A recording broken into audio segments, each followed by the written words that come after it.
Greetings, mortals. I am Circe, the Enchantress from the island of Aeaea. Known through the ages from the famous story the Odyssey. I am the daughter of Helios, the god of the sun, and Perse, a sea nymph. Because of this, I have power over both the sky and the sea. I live in a quiet paradise on the island of Aeaea, where I practice my magic. My home is surrounded by thick forests, special plants that I use to make powerful potions, and wild animals, many of which were once men. When Odysseus and his men arrived on my island, tired and in need, I gave them food and drink. What they didn't know was that I had put a potion in the wine which turned them into pigs. I did this to show them their true nature.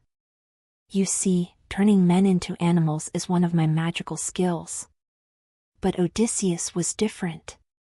He was strong and clever, which caught my interest. With the help of the god Hermes, who gave him a magical herb called moly to protect him, Odysseus stood up to me without fear. I admired his courage. Because of this, I freed his men from their animal forms and invited him to stay with me. Odysseus and his men stayed on my island for a year. During that time, Odysseus and I grew close. I cared deeply for him, and because he was worthy, I gave him advice for the dangerous journey ahead. I warned him about the deadly song of the sirens, the monsters Scylla and Charybdis, and the challenges he would face as he continued his journey home. Some people call me a witch, but I am much more than that.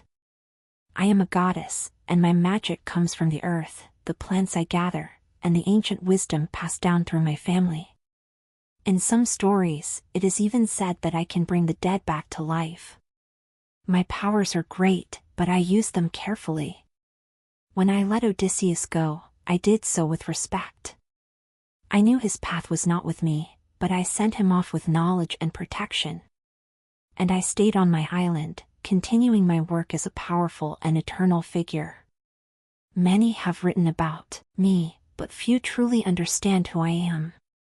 I am Circe, the mistress of magic, and my story is one of strength, wisdom, and the power to change.